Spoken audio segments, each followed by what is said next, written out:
आकाशवाणी मध्य प्रदेश से प्रस्तुत हैं प्रादेशिक समाचार।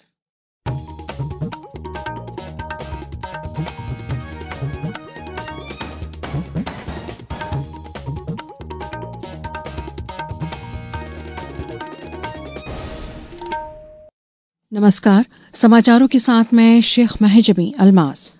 राष्ट्रपति द्रौपदी मुर्मू ने कहा है कि सरकार की मजबूत नीतियों और पहलों के कारण देश में कृषि उत्पादन में तेजी से वृद्धि हुई है। बजट सत्र के पहले दिन संसद के दोनों सदनों की संयुक्त बैठक को संबोधित करते हुए राष्ट्रपति मुर्मू ने कहा कि पिछले 10-11 वर्षों में देश ने हर क्षेत्र में अपनी नींव मजबूत की है और वर्ष 2026 विकसित भारत की यात्रा का एक महत्वपूर्ण पड़ाव है।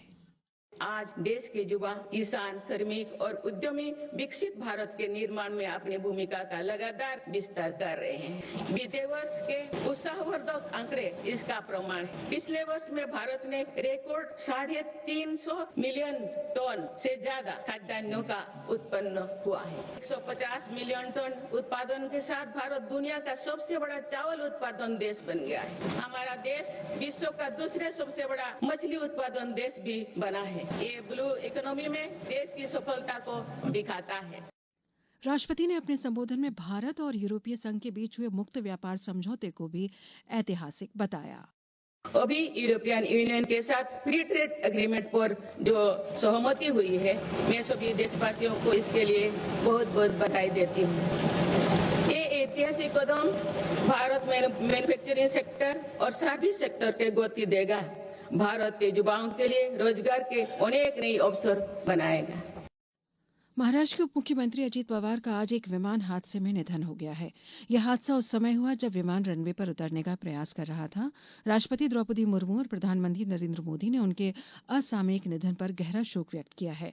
राष्ट्रपति ने अपने संदेश में कहा कि श्री पवार का निधन देश के लिए एक अपूरणीय क्षति है। उन्हें विशेष रूप से सहकारिता क्षेत्र और महाराष्ट्र के विकास में उनके ऐतिहासिक योगदान के लिए सदैव याद किया जाएगा।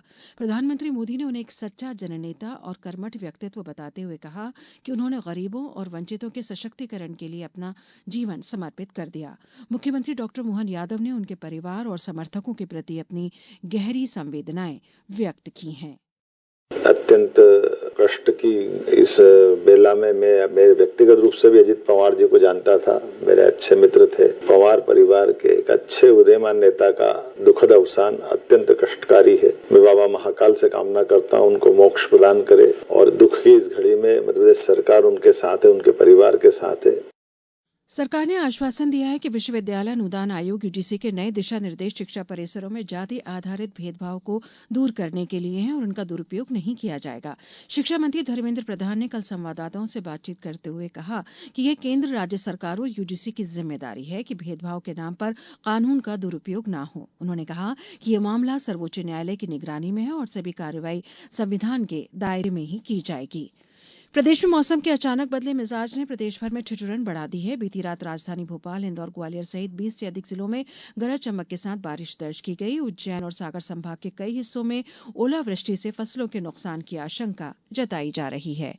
अब कुछ समाचार संक्षेप में।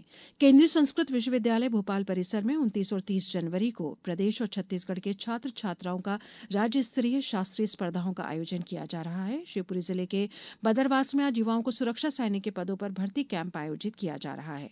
आगरमालवा जिले के सुसनेर में 5 दिवसीय करियर मेले की शुरुआत कल से हुई। भारत और न्यूजीलैंड के बीच चौथा T20 अंतर्राष्ट्रीय क्रिकेट मैच आज विशाखापट्टनम में खेला जाएगा। यह मुकाबला शाम 7 बजे से शुरू होगा। इस बुलेटिन में इतना ही। अगला बुलेटिन शाम 7:10 पर। नमस्कार।